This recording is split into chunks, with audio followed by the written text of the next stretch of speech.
शतकानुशतक अव्याहतपणे वाहणाऱ्या ह्या जीवनदायी नद्यांनी ह्या भरतभूमीवर संस्कृतीची समृद्धी फुलवली. इथल्या भरतपुत्रांच्या मनांना सघनता आणली. भरतपुत्रांनी घडवला भारतवर्षाचा इतिहास. ह्या नद्यांनी पाहिलाय तो इतिहास, जो या नद्यांच्या काठांवर राहणाऱ्या भारतभूमीच्या सुपुत्रांनी घडवला. सादर आहे महाराष्ट्रातल्या कृष्णा कोयनेच्या संगमावर लिहिलं गेलेलं इतिहासाचं एक पान. कृष्णा काठच्या कराडपासून ते यमुना काठच्या दिल्लीच्या तख्तापर्यंत पोहोचलेल्या एका सामान्यातल्या असामान्याची यशोगाथा. इतिहासाचं एक पान. यशवंतराव बळवंतराव चव्हाण, महाराष्ट्राचं यशवंत, गुणवंत, वरदवंत असं प्रभावी व्यक्तिमत्व. अनेक वर्ष काँग्रेस संघटनेत पदावर, महाराष्ट्र राज्यात मुख्यमंत्री पदावर, केंद्र सरकारात संरक्षण मंत्री, गृहमंत्री, अर्थमंत्री, परराष्ट्रमंत्री आणि उपपंतप्रधान अशा मोठ्या आणि महत्वाच्या पदावर राहूनही अत्यंत साधा राहिलेला, स्वच्छ राहिलेला एक चारित्र्य संपन्न माणूस, एक नेता, एक प्रशासक, एक उत्तम समन्वयक, साहित्यप्रेमी, क्रीडाप्रेमी, कलाप्रेमी आणि एक उत्तम माणूस. आधुनिक महाराष्ट्राचे शिल्पकार यशवंतराव.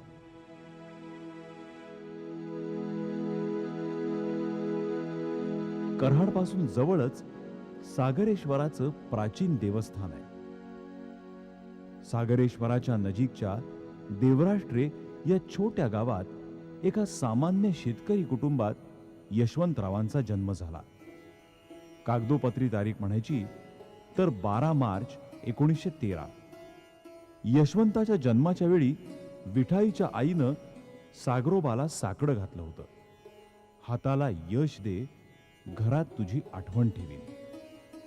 सागरोबानं आईचं ऐकलं आणि मग विठाईच्या आईनं आपल्या नातवाचं नाव यशवंत असंच ठेवलं. वडील कोर्टात बेलीफ होते. 2 मोठी भावंड आणि बहीण. घरची परिस्थिती तशी बेताचीच, दारिद्र्याचीच. बेलिफाच्या नोकरीच्या पगारात आणि शेतीतून मिळणाऱ्या तोकड्या धान्यात कुटुंबाचं पोषण होत होतं. छोट्या यशवंतला यातलं कुठं काय कळत होतं. त्याचं आयुष्य धावण्या खेळण्यात मजेत चाललं होतं.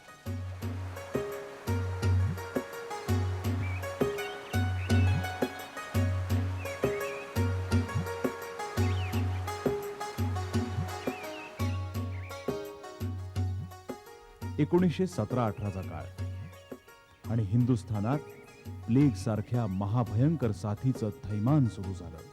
त्याच सुमारास ती दुर्घटना घडली. नाही बाळा, मला तुला कडव घेता येणार नाही. माझी तब्येत बरी नाही. चल आधी घरात चल, घरात. हां चा. प्लेगच्या तापानं छोट्या यशवंताच्या वडिलांवर, बळवंतरावांवरही घाला घातला.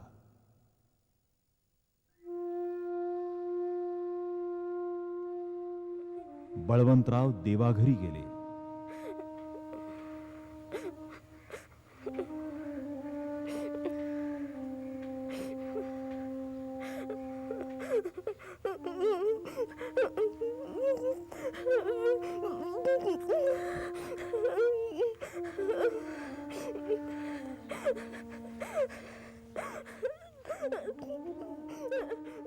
विठाईचं सौभाग्य हरवलं.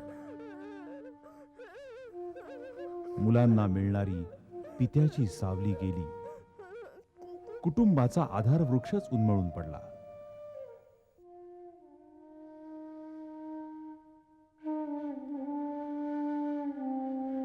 पण घरगाडा चालवणं तर भागच होतं. 4 कच्ची बच्ची पदरात होती. विठाबाईनं निर्णय घेतला. 3 एके 3 दुने 3 एके 3 दुने. गुरुजी, काय ग विटाक्का, काय काम काढलंस? माझ्या यशवंताला शाळेत घ्याल? हो घेऊ की. काय रे यशवंता, येशील का शाळेत? होय,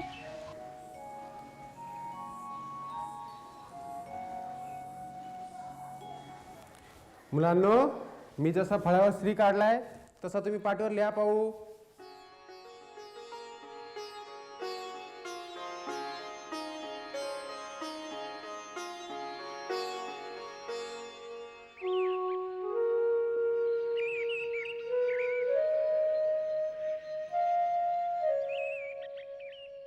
देवराष्ट्रे गावातला सोनहिरा नावाचा लहानसा ओढा म्हणजे यशवंताच्या मनातली मर्मबंधातली ठेव होती. त्यांनी आपल्या आत्मचरित्रामध्ये म्हटलंय की मला माझी आई आठवली की सागरेश्वर सोनहिरा यांची आठवण येते, आणि सोनहिरा म्हटलं की मला माझ्या आईची आठवण येते. पोटा पाण्यासाठी आणि पोरांना शिक्षण देण्यासाठी 1918 मध्ये ती कराडला आली. शेतात मोलमजुरी कावाड कष्ट करून मुलांचा सांभाळ करू लागली.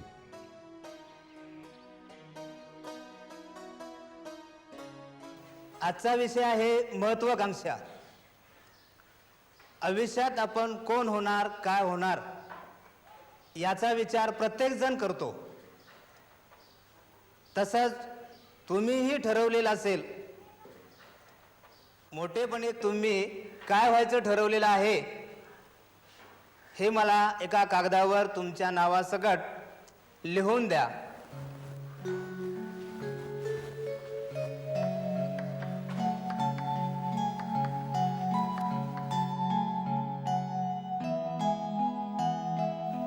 हा कोण आहे? अल्ताफ कादर मुलानी. डॉक्टर व्हायचे, फार चांगलं. रामचंद्र दिगंबर ओबाळे, पोलीस व्हायचे, उत्तम. हा कोण आहे? यशवंत बळवंत चव्हाण. मला यशवंतराव चव्हाण व्हायचंय. का रे यशवंता, आपण कोणी मोठा माणूस व्हावं असं तुला वाटलं नाही? नाही सर, मला जे वाटलं तेच मी लिहिलं. मला यशवंतराव चव्हाणच व्हायचंय. खरं प्रदूषण का अर्थ है वातावरण का दूषित होणार. खरं आज संसारों में प्रदूषण की चर्चा है. जेवून घेतो ना. नाही ग, मी अभ्यास करतोय, नंतर जेवीन मी. प्रदूषण के मुख्य 3 रूप हैं. वायु प्रदूषण, अरे भूक लागली असेल, 2 घास खाऊन घे. देवाय देवाभ्याम देवेभ्य तृतीया, देवेषु देवाभ्याम देवैः चतुर्थी, देवेभ्य देवाभ्याम तू देव. काय अभ्यास करतोस, काय वाचतोस, मला तर काय समजत नाही बघ. पण तू एकदा 7वी पास झालास आणि नोकरीला लागलास की माझ्या जीवाचं घोर मिटेल बघ. संजयो ऐसे चिंतिता, संवाद होतो संभाळिता.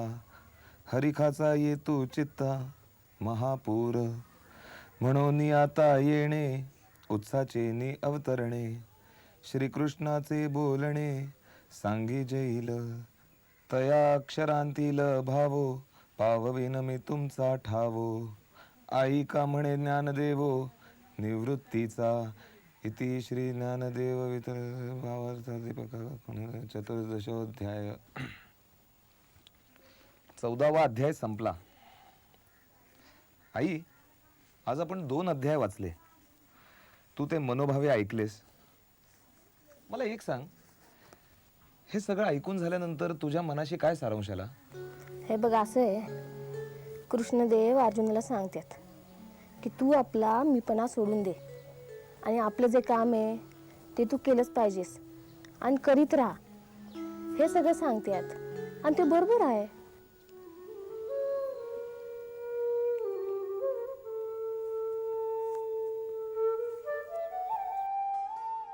शाळेतल्या अभ्यासाबरोबरच वर्तमानपत्र वाचावीत. लोकमान्य टिळक, महात्मा गांधी यांचे देश स्वतंत्र करण्यासंबंधीचे विचार समजून घ्यावेत, हा छंद यशवंतानं जोपासला होता. सत्यशोधक समाजाची चळवळ घ्या किंवा कोणतीही चळवळ घ्या. हरिभाऊ लाड नावाच्या गृहस्थांचा एक छोटेखानी प्रेस होता. तिथं समविचारांची मंडळी एकत्र जमून वृत्तपत्र वाचन तसंच विचारांची देवाणघेवाण करत. तरुण यशवंता तिथं जाऊ लागला. तिथल्या वृत्तपत्रांचं वाचन करत मंडळींच्या चर्चा ऐकत देशात घडणाऱ्या प्रत्येक गोष्टीची दखल घेऊ लागला.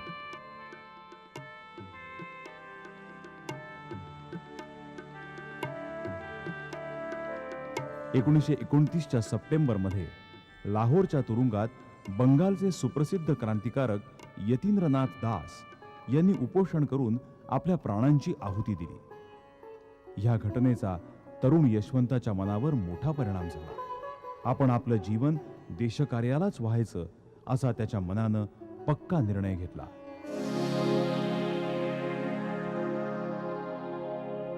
महात्मा गांधींच्या नेतृत्वाखाली राष्ट्रीय चळवळीला उधाण आलं होतं. हिंदुस्थानात त्या काळात सविनय कायदेभंगाची चळवळ सुरू झाली होती. कायदेभंग करून देशभक्त तुरुंगात जात होते.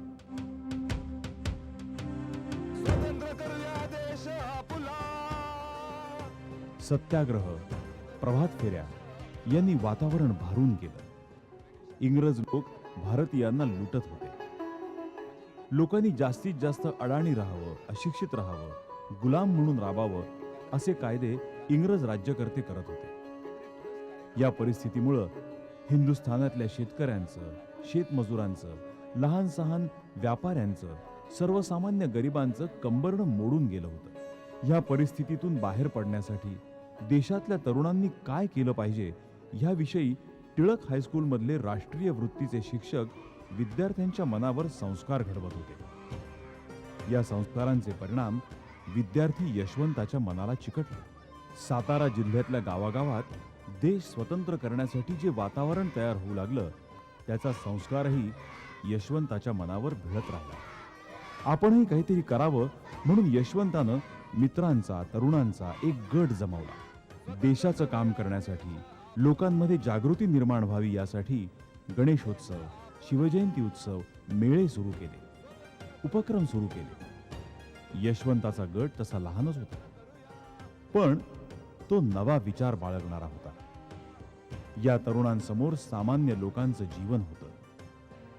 गरिबांच्या या मुलांनी जन्मापासून ते अनुभवलेलं होतं.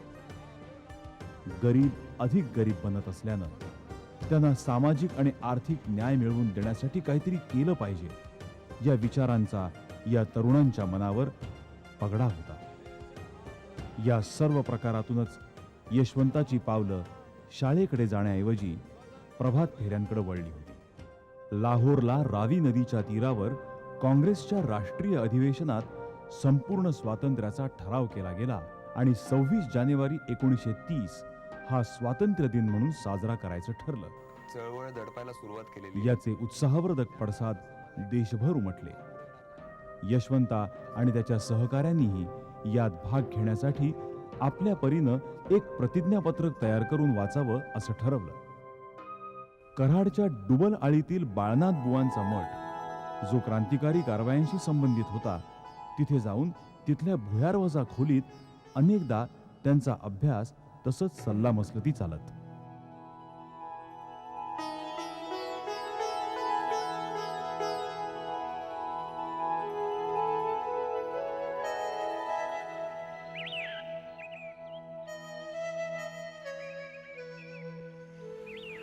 आजची ही सुंदर सकाळ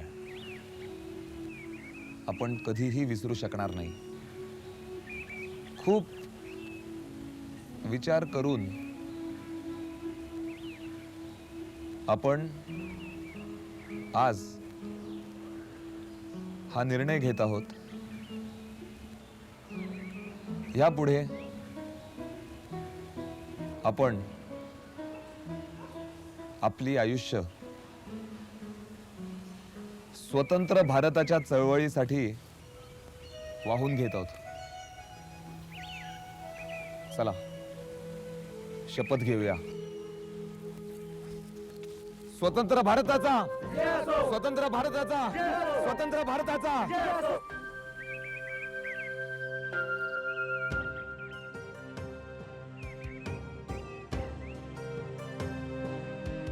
1930 मध्ये सविनय कायदेभंग चळवळीला जोर चढला होता.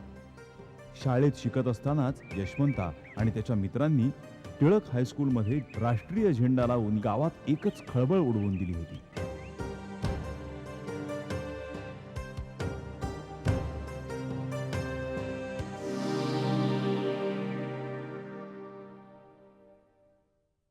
गावात धरपकड सुरू झाली तेव्हा त्यात यशवंताचा क्रमांक लागला.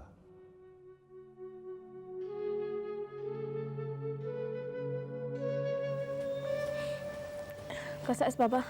चांगलंय की.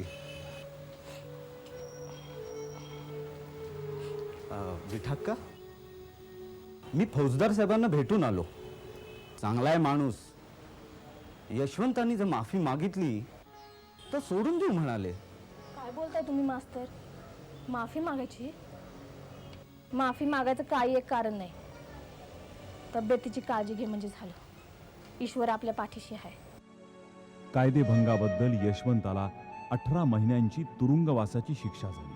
पण येरवडा तुरुंगाची वारी ही यशवंतासाठी ज्ञानपंढरीची वारी ठरली. काय रे यशवंता, काय वाचतोस काय? Roads to freedom, Bertrand Russell. जरा अवघड आहे. गेले 15 दिवस वाचतोय. इंग्लिश जरा अडतंय, पण डिक्शनरीने काम चालतं. स्वातंत्र्याचा प्रश्न हा आपल्या हिंदुस्थानापुरता मर्यादित नाही, एकूणच मानव जातीमध्ये या विषयाने खळबळ माजवली हे लक्षात येतं. खरंच हा तुरुंगवास नाहीच, विचारांच्या गावाची एक सहलेखिका आहे असंच वाटतं. आता जिल्ह्यातल्या कार्यकर्त्यांशी आपला संपर्क तुटलाय हा भाग वेगळा, पण पुस्तकं आणि विचार खूप मोठमोठ्या लोकांना भेटायला मिळालं इथे. विविधांगी वाचनाची आवड यशवंताला पुढे आयुष्यभर उपयोगी पडली. आई, आई नमस्कार करतो. का रे? अगं आज मला वक्तृत्व स्पर्धेत बक्षीस मिळालंय. कशामध्ये? अगं भाषण दिलं मी पुण्यात नुमवी शाळेत. लय मोठी शाळा आहे, तिकडे भाषण दिलं. ग्राम विकास म्हणजे खेड्याची सुधारणा, त्याच्यावर मला भाषण द्यायला सांगितलं होतं. 10 मिनिटं दिली मी, भाषण दिलं. त्यांना खूप आवडलं. ते म्हणाले अजून 10 मिनिटं बोल. अजून 10 मिनिटं भाषण दिलं. त्यांना खूप आवडलं. त्यांनी मला बक्षीस दिले. देवासमोर ठेव, देवाला नमस्कार कर. हो.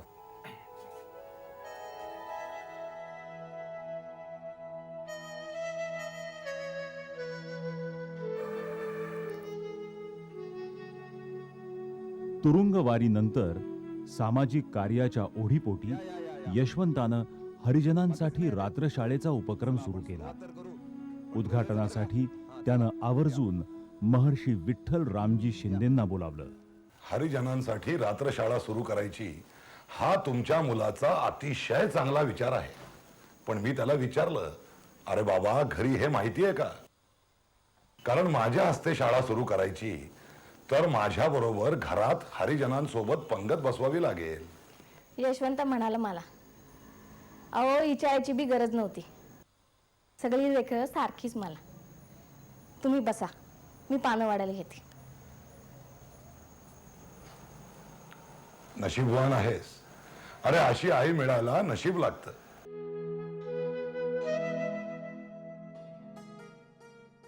सामाजिक कार्याबरोबरच यशवंतानं कोल्हापूरच्या राजाराम कॉलेजमधून BA ची पदवी घेतली आणि पुण्याच्या लॉ कॉलेजमध्ये त्यानं वकिलीच्या पदवीसाठी अभ्यास सुरू केला.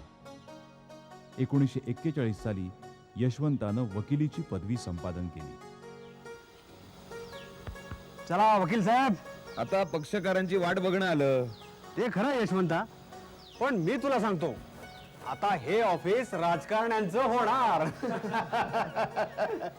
आणि पाठोपाठ 1942 साली फलटणच्या मोरे कुटुंबातल्या वेणूबाईंशी यशवंता विवाहबद्ध झाला. या दरम्यानचा काळ हा यशवंताच्या विचार मनवंतराचा काळ होता. एकीकडे समाजवादी विचारसरणी तर दुसरीकडे कम्युनिस्टांची विचारसरणी, तसंच शेतकरी कामकरी पक्षाचा विचार, त्याचप्रमाणे विचारवंत मानवेंद्रनाथ रॉय यांची विचारसरणी, या विविध विचार प्रवाहांबरोबर यशवंताचं मन प्रवास करत होतं. पण कृष्णा कोयनेच्या संगमानंतर जसा कृष्णेचा एकच प्रवाह पुढे जाऊन काठावरच्या प्रदेशाला सुजलाम सुफलाम करतो, त्याप्रमाणे गांधी नेहरूंच्या नेतृत्वाखाली काँग्रेसच्या मार्गानं जाणं हेच देशाला श्रेयस्कर आहे याची त्याला खात्री पटली आणि काँग्रेसच्या मार्गानं त्यानं आपला प्रवास सुरू केला. पुढं आयुष्यभर यशवंतानं ही निष्ठा अनेक प्रलोभनं येऊन सुद्धा कायम ठेवली. यशवंतराव चव्हाण हे शिक्षण घेत असतानाच खेड्यापाड्यातून आपल्या काँग्रेस पक्षाच्या संघटनेचं काम ते करत असत. माझे आजोबा एक सुधारक शेतकरी आणि सत्यशोधक विचाराचे होते.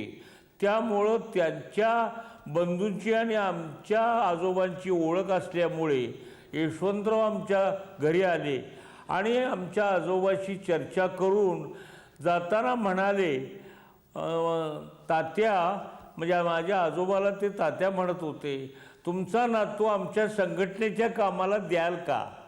म्हणजे त्या काळापासून त्यांना संघटना वाढवण्याची आणि लोकसंग्रह करण्याची प्रवृत्ती त्या काळापासून होती हे असं दिसून येतं. आणि मग नंतर त्यांनी जी खेड्यापाड्यात काँग्रेस जी नव्हती, फक्त शहरी लोकांमध्येच काँग्रेसचा प्रचार होता, तो खेड्यापाड्यातल्या कार्यकर्त्यामध्ये पक्ष संघटना वाढवण्याकरता यशवंतराव आटोकाट प्रयत्न करत होते.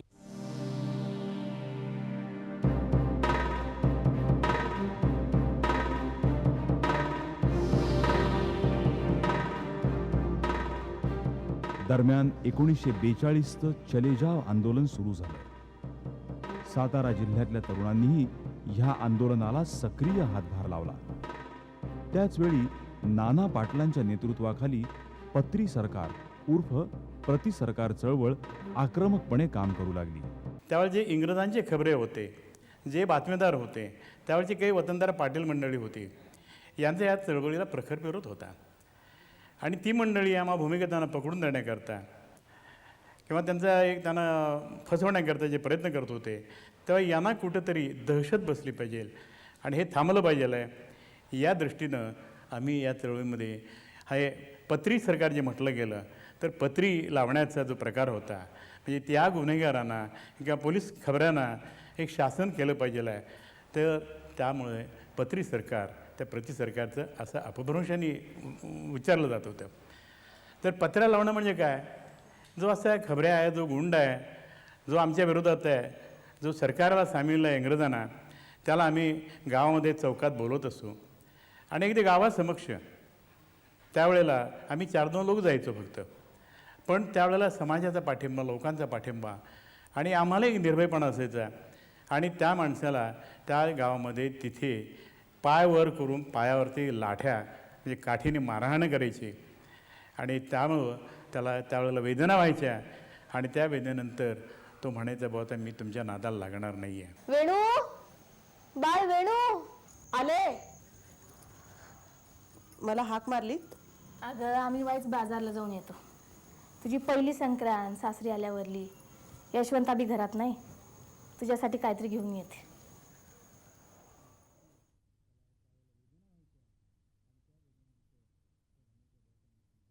अनेक कार्यकर्ते भूमिगत होऊन चळवळीचं काम करत होते. त्यावेळी यशवंतरावही भूमिगत होते. नाही, बेळाशी गावात जाणं जरुरी आहेच आहे. आपण गेल्याने तिकडच्या लोकांना धीर मिळेल, पण पोलीस बंदोबस्त आहे, त्याचं काय करावं मला काही कळत नाहीये. त्याची काही काळजी करू नका, आपण सगळा बंदोबस्त केलेला आहे. बर, त्यांचा ठाव ठिकाणा सापडावा कोणी आहे का घरात? ब्रिटिशांनी वेणुताईंनाही अटक केली. कोण पाहिजे? वेणुबाई यशवंत चव्हाण कोण आहेत? मीच. काय काम होतं? तुमच्या अटकेचं वॉरंट आहे. पण आत्ता घरात कोणीच नाहीये. यशवंतराव चव्हाण, काशीनाथ देशमुख, त्यानंतर कासेगावकर वैद्य या लोकांच्या तिघांच्या पत्नीला सरकारने पकडलं होतं इथल्या अंमलदारांनी आणि पकडून अशा पद्धतीचं वातावरण तयार केलं होतं की जे उत्स्फूर्तपणे जे कार्यकर्त्यांचं सहकार्य मिळत होतं, उडी घेत होते, ते कदाचित त्याच्यावरती एखाद्याला ते पाठीमागे सरतील. ही भीती फक्त यशवंतराव चव्हाणांनी त्यावेळेला ओळखली आणि यशवंतराव चव्हाणांनी विचारलं की असंच जर व्हायला लागलं तर ह्या चळवळीला जो कार्यकर्त्यांचा सक्रिय पाठिंबा मिळतो तो कदाचित मिळण्याची शक्यता कमी आहे, म्हणून त्यांनी कोणाशी काहीही बोलले नाही आणि त्यांनी उठले आणि पुण्यामध्ये गेले आणि दयाळनं कोपर्डेकरांना जाऊन सांगितलं की अमका देशमुख नावाचा त्यावेळचा एक पोलीस अधिकारी होता, या विभागाचा प्रमुख नेमला होता त्याला, म्हणजे अंतर्गत चळवळीची दिशा आणि काय काय चाललं हे बघण्यासाठी म्हणून. तर तो राहत होता रास्ता पेठेमध्ये. त्या रास्ता पेठेमध्ये ताराचंद हॉस्पिटल आहे, त्या ताराचंद हॉस्पिटलच्या समोरच्या बाजूला तो राहत होता का पहिल्या मजल्यावरती. मग यशवंतराव चव्हाण पहाटे उठले, शांताराम बापू इनामदारला घेऊन गेले. त्यावेळेला त्यांनी सांगितलं यशवंतराव चव्हाणांनी की उद्याच्या मी इथं या समोरच्या इमारतीत जाणार आहे. त्या इमारतीमध्ये जर माझं काही बरं वाईट झालं तर तू इथं थांबायचं नाहीस, चटकन पडून निघून जायचं, तू इथं थांबायचं नाहीस. आणि मग यशवंतराव चव्हाण असं सांगितलं, थोडंसं दिसायला लागलं असं म्हटल्याबरोबर ते उठले, ताड उठले, रस्ता क्रॉस करून गेला आणि त्या इमारतीमध्ये पहिल्यांदा गेले. जिना चढून समोर गेल्याबरोबरच तो जो देशमुख राहत होता त्याचा फ्लॅट होता. त्या फ्लॅटवरच्या दारावरची बेल वाजवली आणि बेल दाबली. बेल दाबल्याबरोबर दार उघडलं गेल्याबरोबर एक गृहस्थ, तोच पोलीस अधिकारी, हा चट्ट्यापट्ट्याची एक निकर घातलेली होती, आपली विजार घातली होती आणि त्यांनी दार उघडलं आणि कोण आहे म्हणून दरबारी पोलीस थाटात त्याने विचारलं. मी यशवंतराव चव्हाण आहे असं त्यांनी उच्चारल्याबरोबर तो देशमुखच गडबडून गेला. आपण काय करावं हे त्याला काही कळेना. तर त्यांनी सांगितलं की देशमुख गडबडून जाऊ नका, मी फक्त एकच सांगतोय तुम्हाला की तुम्ही आमच्या बायकांच्या पदराला हात घालताय, हीच वस्तुस्थिती लक्षात ठेवा. याच पद्धतीनं आम्हाला देखील वागता येईल, परंतु तुम्हाला सांगतोय की कधीही स्वातंत्र्य सैनिकांच्या पत्नीला किंवा त्यांच्या स्त्रियांना तुम्ही त्रास देण्याचा भरीस पडू नका असं म्हटले आणि ताडकन पाठीमागे परत फिरले. आणि मग त्यांनी त्यानंतर 4 दिवसानंतर, या सगळ्या 8 दिवसानंतर मला वाटते सगळ्या पत्नींना ह्या दोघांच्या सगळ्यांना सोडून दिलं आणि पुन्हा तो चळवळीचा ओघ कायम राहिला.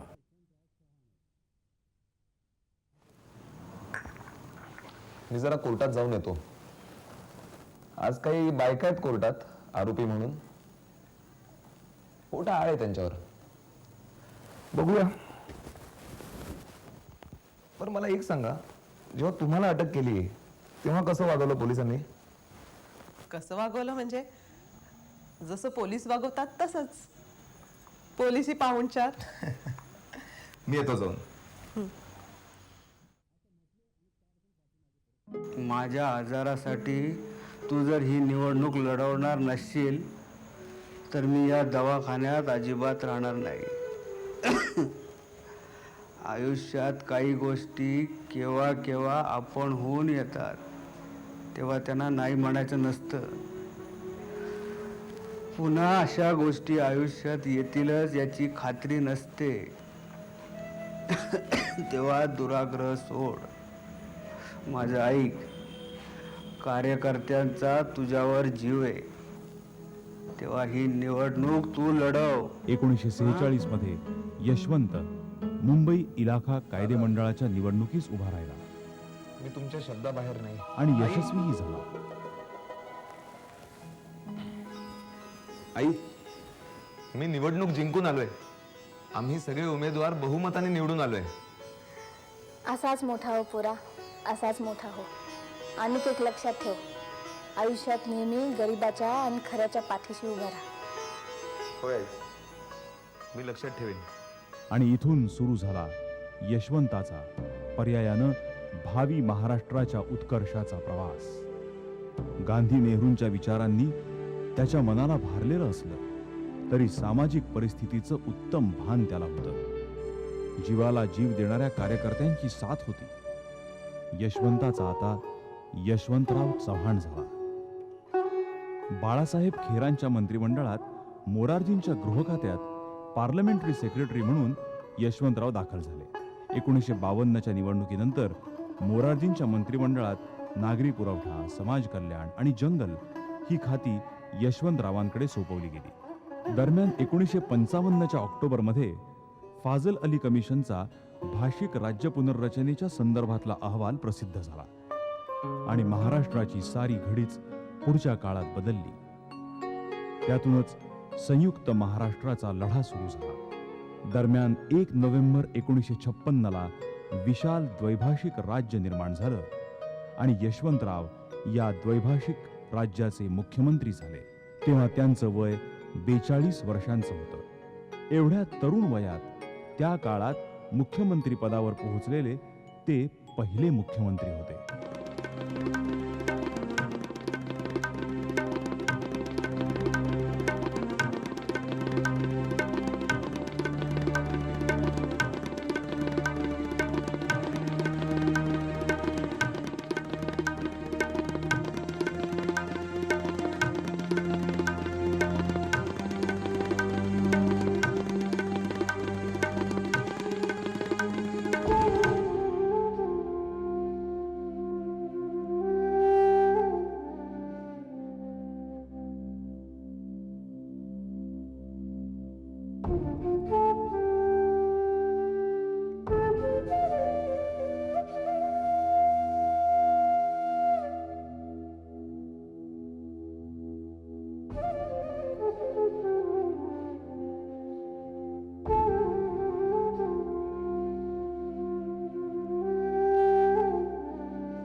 संयुक्त महाराष्ट्राच्या लढ्यात यशवंतरावांना टीकेचं लक्ष बनवलं गेलं. सूर्याजी पिसाळ म्हणूनही त्यांची संभावना केली गेली.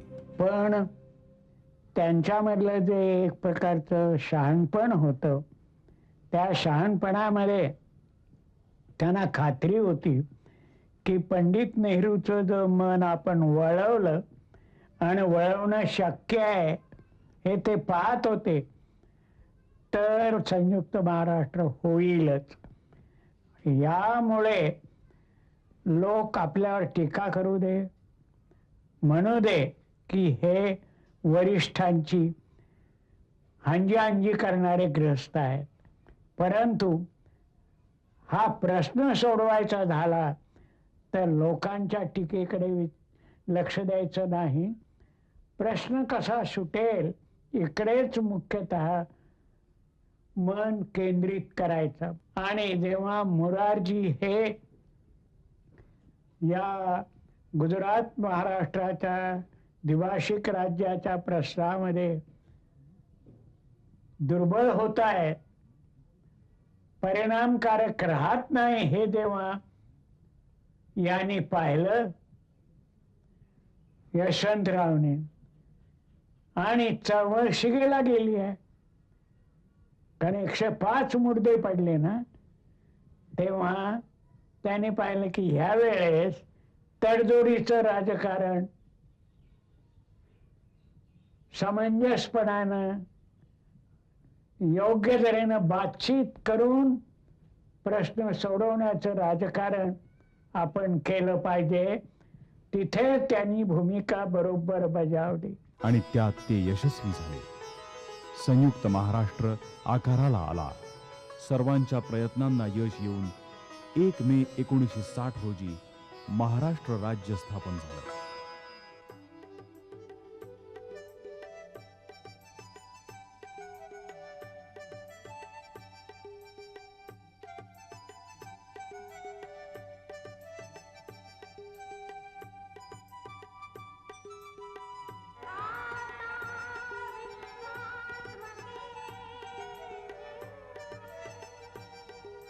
लेकिन अंत में अव्वल में और द्वयम में भारत की उन्नति के लिए, क्योंकि भारत की एकता सारे भारत की उन्नति.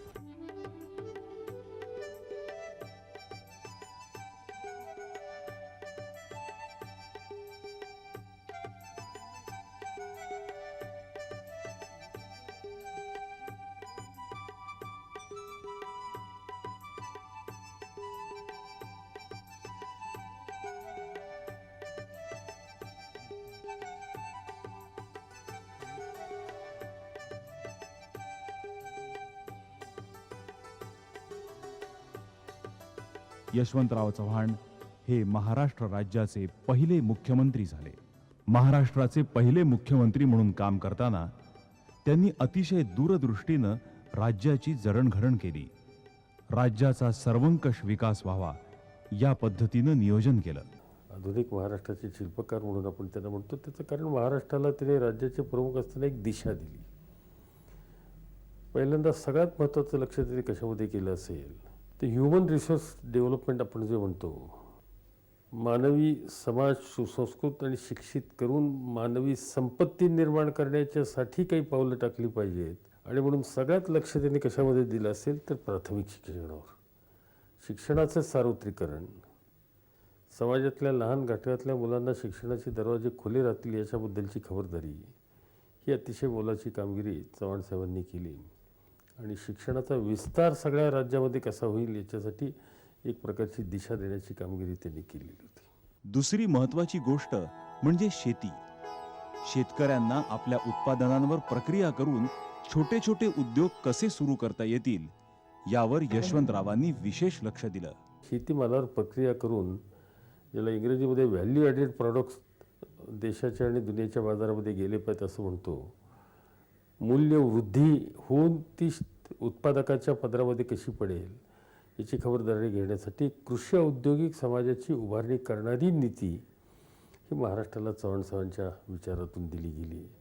आणि त्यामुळं प्रवरेच्या सहकारी साखर कारखान्यापासून महाराष्ट्रामध्ये देशातलं 1 नंबरचं साखर उत्पादन करणारं राज्य म्हणून लौकिकाला पोचेपर्यंत किंवा अन्य सगळ्या क्षेत्रामध्ये, मग ते वारणाचं श्रीखंड असेल किंवा कुठेतरी उत्तम सुताचा व्यवसाय चाललेला असेल, दुधाच्यामध्ये आणखीन प्रक्रिया करणारी कामगिरी असेल, त्याच्या पाठीमागं त्यांचा वरदहस्त होता. त्यांनी घातलेल्या सहकाराच्या पायामुळं राज्याचं रूप आमूलाग्र बदललं. दुबळ्यांना संघटित करण्यातून त्यांची एक शक्ती वाढवण्याच्यासाठी सहकाराशिवाय पर्याय नाही, हे सूत्र त्यांनी फार प्रभावी रीतीनं कृतीमध्ये आणण्याच्यासाठी आपल्या प्रशासनाचं कौशल्य आणि प्रशासनाची शक्ती या चळवळीच्या पाठीशी उभी केली. आणि संबंध देशामध्ये या क्षेत्रामध्ये महाराष्ट्र अग्रेसर राहण्यामध्ये त्यांचं योगदान हे अतिशय मोलाचं आहे. याचबरोबर पाटबंधारे, धरणं, वीज या गोष्टी राज्याच्या प्रगतीसाठी महत्त्वाच्या आहेत हे त्यांनी वेळीच ओळखलं होतं. कोयनेचं धरण हे त्यातलंच एक प्रमुख आहे. आणि साताऱ्यामध्ये, पुण्यामध्ये जी धरणं झाली, विदर्भामध्ये, मराठ्यामध्ये झाली, विशेषतः आमच्या सोलापूरला जे उजनीचं धरण झालं, हा सगळा जर भाग जर बघितला तर ज्याला ड्रॉट प्रोन एरिया आपण म्हणतो की दुष्काळग्रस्त भाग, अशा ठिकाणी पाणी कसं मिळेल आणि त्या ठिकाणी हिरवीगार शेती कशी फुलेल याचाच नेहमी ध्यास त्यांनी घेतलेला होता. ज्यावेळेस भीमेवर हे धरण बांधायचं ठरवलं त्यावेळेस त्यांनी केलेलं भाषण हे सगळ्या महाराष्ट्रीयांच्या मनामध्ये कायम राहिलेलं आहे. हे पांडुरंगा, तुझ्या ह्या चंद्रभागेला आज आम्ही अडवतो आहोत आणि ह्या चंद्रभागेला अडवून लाखो शेतकऱ्यांना एक नवीन अशा प्रकारचं एक नवीन साधन संपत्तीचं स्थान देतोय, अशा प्रकारचं त्यांनी भाषण केलेलं होतं. शिक्षण, शेती आणि सहकाराबरोबरच राज्याचा औद्योगिक पाया घातला गेला तो यशवंतरावांच्याच काळात. आज मुंबईची त्यावेळची ठाण्याची वागळी इस्टेट काय, किंवा पुण्याचा पिंपरी चिंचवडचा सगळा परिसर काय, किंवा औरंगाबादचा औद्योगिक किंवा नाशिकचा औद्योगिक परिसर काय, या सगळ्या गोष्टी यशवंतरावांना महाराष्ट्रामध्ये पाण्याची मर्यादा असल्यामुळं शेतीमध्ये गुंतवणूक राहणाऱ्या वर्गापैकी काही वर्ग उद्योगाच्या क्षेत्रामध्ये गेला पाहिजे, शेतीच्या बाहेर गेला पाहिजे, हा दृष्टिकोन त्यांनी पहिल्यापासून स्वीकारलेला होता. आणि म्हणून एका बाजूने शेती, कृषी औद्योगिक कारखानदारी आणि अन्य कारखानदारी याचा समन्वय करून एक औद्योगिक क्षेत्रामध्ये देशातलं महत्त्वाचं राज्य कसं होईल याची खबरदारी त्यांनी घेतलेली होती. मला आठवतं आहे की टेल्कोसारखं युनिट हे बिहारमध्ये ते एक्सपान्शन करायचा प्रस्ताव असताना ते पुण्याला यावं, आणि म्हणून त्यावेळचे टेल्कोचे प्रमुख JRD टाटा असतील किंवा मुळगावकर असतील त्यांच्याशी व्यक्तिगत सलोखा साधून ती युनिट उभं करण्याच्यासाठी त्यांनी केलेले प्रयत्न असोत, किंवा गरवारे समूहाची त्यावेळची कारखानदारी असो, किर्लोस्कर समूहाची कारखानदारी त्या काळातली असो, निळकंठराव कल्याणींच्या मार्फत चालणारा भारत फोर्ज आणि हा आज जो एक जगातला महत्त्वाचा कारखाना पुण्याला झालेला ती कारखानदारी असो, अशी कितीतरी कारखानदारी उभी करण्याच्यामध्ये यशवंतरावजींचे हात त्या कारखानदारीच्या पाठीशी मजबूतीने उभे राहिलेले होते. त्यांचं वास्तवतेवर आधारित शासकीय धोरण ही या सगळ्या कारखानदारीच्या उभारणीला अतिशय उपयुक्त पडलं आणि म्हणून देशात कारखानदारीच्या उभारणीमध्ये अग्रेसर राज्य म्हणून महाराष्ट्राचा नावलौकिक झाला. आणि हे सगळं करत असताना शेवटी सुसंस्कृत समाज व्हायला इतरही गोष्टींची आवश्यकता असते. आणि म्हणून तर्कतर्क लक्ष्मण शास्त्रींच्या नेतृत्वाखाली जे वाईमध्ये काम सुरू झालं साहित्याच्या क्षेत्रामधले आणि विश्वकोशाच्या क्षेत्रामधलं, या सगळ्या कामाच्या ते पाठीशी उभे राहिलेच. महाराष्ट्र साहित्य संस्कृती मंडळ असो, विश्वकोशाच्या संबंधीचं मंडळ असो, नाट्य, कला, संगीत, साहित्य या सगळ्या क्षेत्राला प्रचंडपणानं मजबूती करणं, त्यांच्या पाठीशी उभे राहण्याच्या संबंधीची दृष्टी असो, याच्यामध्ये एक सर्वांगीण संपन्नतेच्या रस्त्याला जाणारा मराठी समाज महाराष्ट्राचा समाज होईल कसा, याची एक चिंता त्यांना होती आणि त्याची त्यांना दृष्टी होती. सत्तेची सगळी केंद्र मंत्रालयात एकवटू नयेत, सत्तेचं विकेंद्रीकरण व्हावं या दृष्टीनं यशवंतरावांनी पावलं टाकली. पंचायत राज्य आणि जिल्हा परिषदांचं जाळं निर्माण करून समाजाला सत्तेत सहभागी करण्याचा त्यांचा दृष्टिकोन होता. यशवंतरावजींनी ह्या सगळ्या क्षेत्रामध्ये पाहत असताना त्यांनी राजकारणामध्ये फार लक्ष दिलेलं होतं की राजकारणामध्ये केवळ एक समाज येऊन चालणार नाही, तर त्या समाजामध्ये जो कमकुवत वर्ग आहे, ज्याला कधी राजसत्तेमध्ये येण्याची संधी मिळत नाही, अशा लोकांनाही त्यांनी शोधण्याचा प्रयत्न केला. रिझर्वेशन जरूर होतं, राखीव जागा जरूर होत्या, पण काँग्रेसमध्येच काम करणाऱ्या नेतृत्वाला त्या जागा देण्यात येत होत्या. पण यशवंतरावजींनी त्याहीपेक्षा पुढे एक पाऊल टाकलं, कारण त्यांच्यासमोर जी दृष्टी होती ती डॉक्टर बाबासाहेब आंबेडकरांचा परेलला झालेला पराभव हा त्यांच्या दृष्टीपुढे होता. आणि म्हणून यशवंतरावजी चव्हाणांनी काँग्रेस आणि रिपब्लिकन पार्टी यांची युती राजकारणामध्ये घडवून आणली. आणि मला आठवतं की त्या युतीमध्ये मग दादासाहेब गायकवाड असो किंवा आमच्या सोलापूरला NS कांबळे असो, की NS कांबळेला राखीव आमच्या काँग्रेसचा रोष पत्करून त्यांनी रिपब्लिकन पक्षाला पंढरपूरची जागा सोडलेली होती. आणि NS कांबळे हे मेंबर ऑफ पार्लमेंट म्हणून गेले होते, निळे टोपी घालून ते तिथं बसायचे. तर तसंच विदर्भामध्ये खोब्रागडेंना त्यांनी संधी दिलेली होती, ते तर डेप्युटी लीडर होते राज्यसभेचे. आणि म्हणून अशा तऱ्हेनं समाजामधल्या दबलेल्या वर्गांना प्रोत्साहन देणं आणि त्यांना खऱ्या अर्थानं गांधीजींचं जे स्वप्न होतं त्या स्वप्नांचा एक वारसदार म्हणून त्यांना राजसत्तेमध्ये आणणं, अशा प्रकारचं त्यांनी एक चांगलं काम केलं. साहित्य हा यशवंतरावांच्या आयुष्याचा एक अविभाज्य भाग होता. व्यासंगी वाचक आणि सुजाण साहित्यिक म्हणून त्यांचं वर्णन करता येईल. पुस्तकांवर त्यांनी आयुष्यभर प्रेम केलं. जगभरातल्या विविध विषयांवरची असंख्य पुस्तकं त्यांच्या संग्रही होती. तेव्हा मराठीमध्ये दलित साहित्य निर्माण येत होतं. उपरा हे पुस्तक आमच्या लक्ष्मण मानेंनी लिहिलं होतं आणि इतरही अनेक दलित साहित्य लिहायला लागले होते. आणि यांनी जे लेखन केलं त्याचं महत्त्व किती आहे, ह्या समाजाचा न बोलणारा जो मोठा वर्ग आहे तो वर्ग बोलतोय, आपली सुखदुःख साहित्यातून व्यक्त करतोय, आमच्या एकंदर सांस्कृतिक जीवनाचा भाग होतोय, याचं महत्त्व त्यांनी ओळखलं.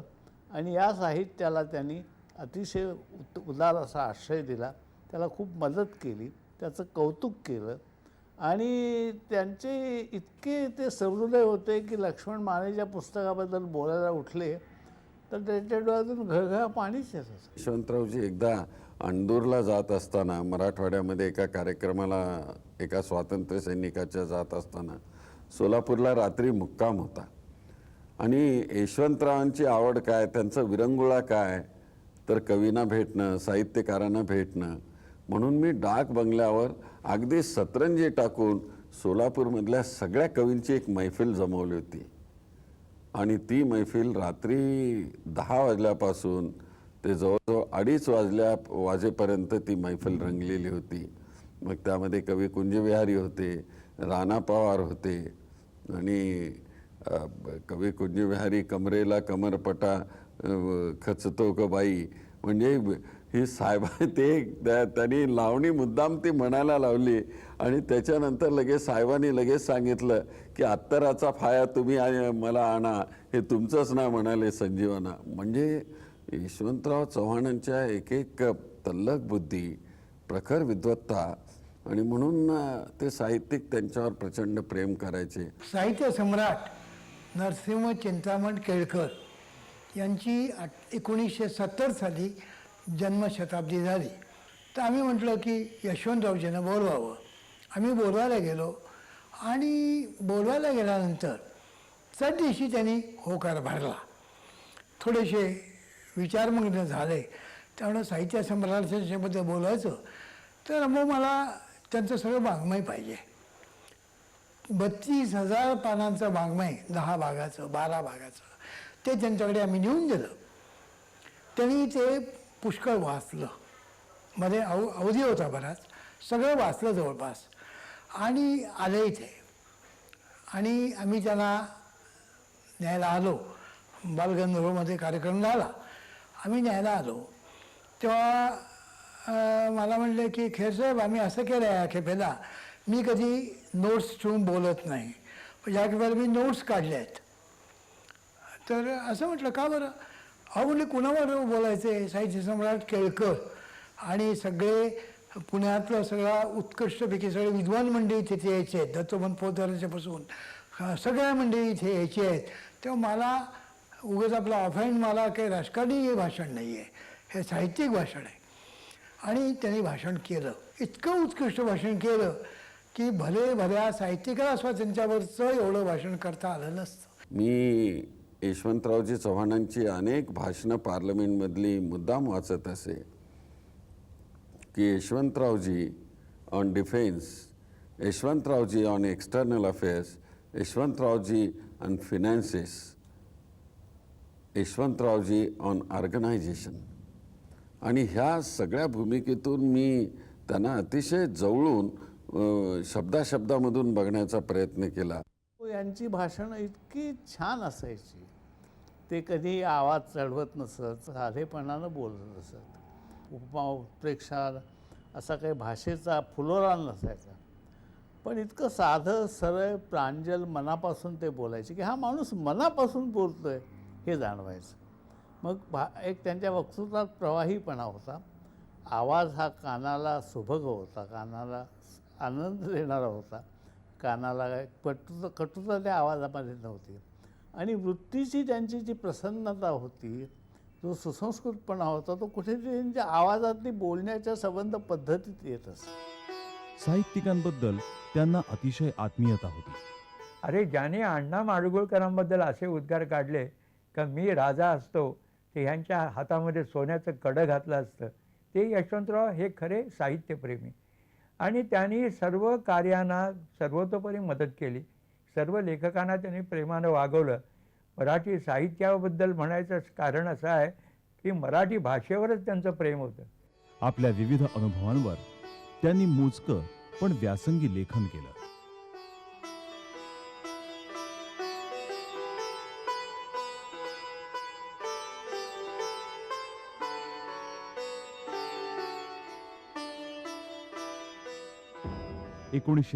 मध्ये चीननं जेव्हा भारतावर आक्रमण केलं, त्यावेळी पंतप्रधान नेहरूंनी त्यांना दिल्लीला बोलावून घेतलं. यशवंतराव केंद्रात पोहोचले. चीनी आक्रमणाच्या अवघड परिस्थितीत त्यांच्यावर संरक्षण खातं सोपवण्यात आलं. हिमालयाच्या मदतीसाठी सह्याद्री धावला, अशा सार्थ शब्दात त्या घटनेचं वर्णन केलं गेलं. शास्त्रीजींच्या कारकिर्दीतही त्यांनी अपूर्व साथ दिली. पण 10 जानेवारी 66ला शास्त्रीजी देवस्वरूप झाले आणि लष्कर आणि जनता यांच्यातला दुवा असलेले यशवंतराव गृहमंत्रीपदी विराजमान झाले. 1970 मध्ये केंद्रीय अर्थमंत्री म्हणून त्यांनी सूत्र हाती घेतली. 1974 साली त्यांची परराष्ट्रमंत्री म्हणून नियुक्ती झाली. परराष्ट्रमंत्री म्हणून कामगिरी बजावताना इंटरनॅशनल मॉनिटरी फंड असो की जागतिक बँक किंवा युनायटेड नेशन्स असो, या सर्व व्यासपीठांवर त्यांनी अतिशय यशस्वीपणे भारताचं प्रतिनिधित्व केलं. इंदिरा गांधींशी अनेकदा मतभेद झाले तरी त्यांना पंतप्रधानपदी बसवण्यात यशवंतरावांचा सिंहाचा वाटा होता. 18 जानेवारी 77ला इंदिरा सरकारला निवडणुकीत हार पत्करावी लागली. आणीबाणीचा फटका बसला. यशवंतराव तेव्हा विरोधी पक्ष नेते होते. मोरारजीभाई पंतप्रधानपदी होते. पण हे सरकार लवकरच कोसळलं.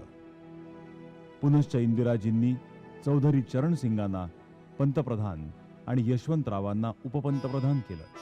पण या काळात यशवंतरावांना अनेक मानापमानाच्या खेळांना सामोरं जावं लागलं.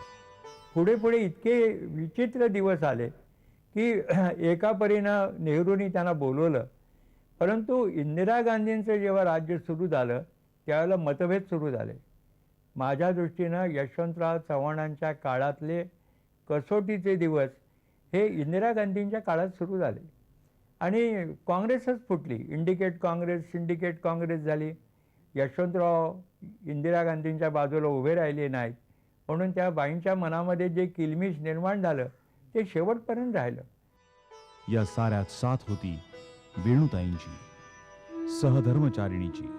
यशवंतराव इतक्या मोठ्या पदावर पोहोचले, पण वेणुताई अगदी साधेपणाने राहत. आदर्श भारतीय गृहिणी असं त्यांचं वर्णन करता येईल.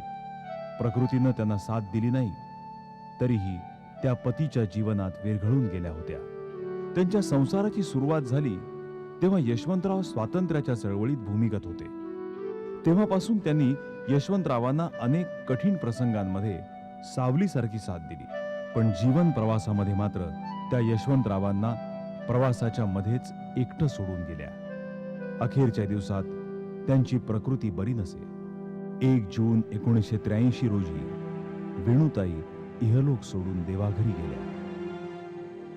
त्यांच्या निधनानं यशवंतराव एकटे पडले. त्यांना मोठाच धक्का बसला.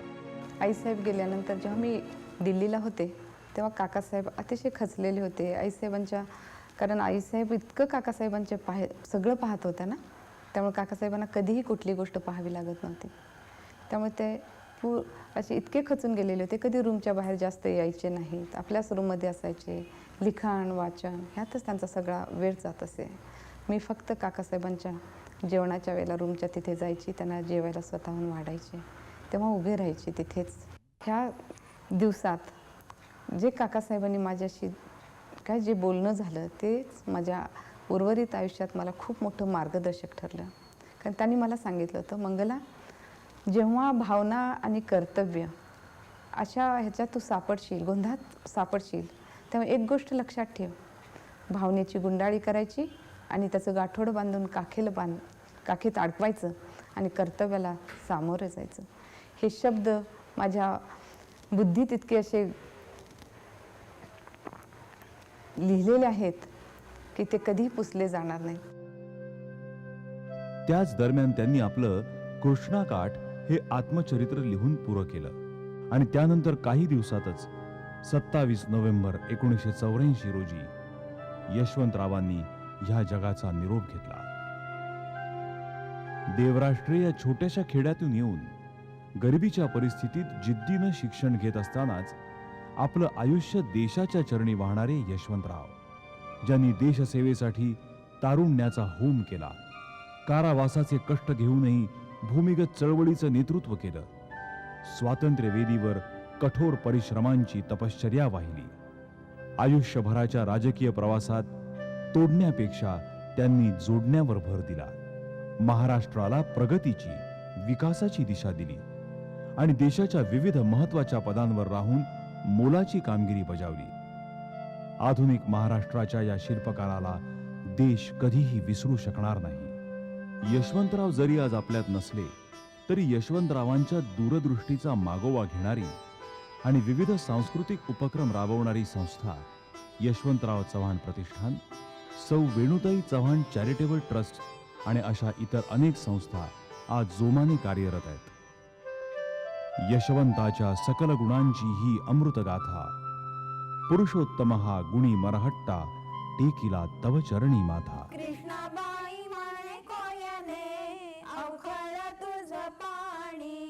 कृष्णा कोयनेच्या या संगमावर आता यशवंतरावांची समाधी आहे. ह्या समाधीला प्रणाम केल्यानंतर आपल्या लक्षात येतं की देशसेवेच्या, राष्ट्रप्रेमाच्या एका अनामिक गंधानं इथल्या आसमंताचा कण कण भारलेला आहे. जय महाराष्ट्र, जय भारत.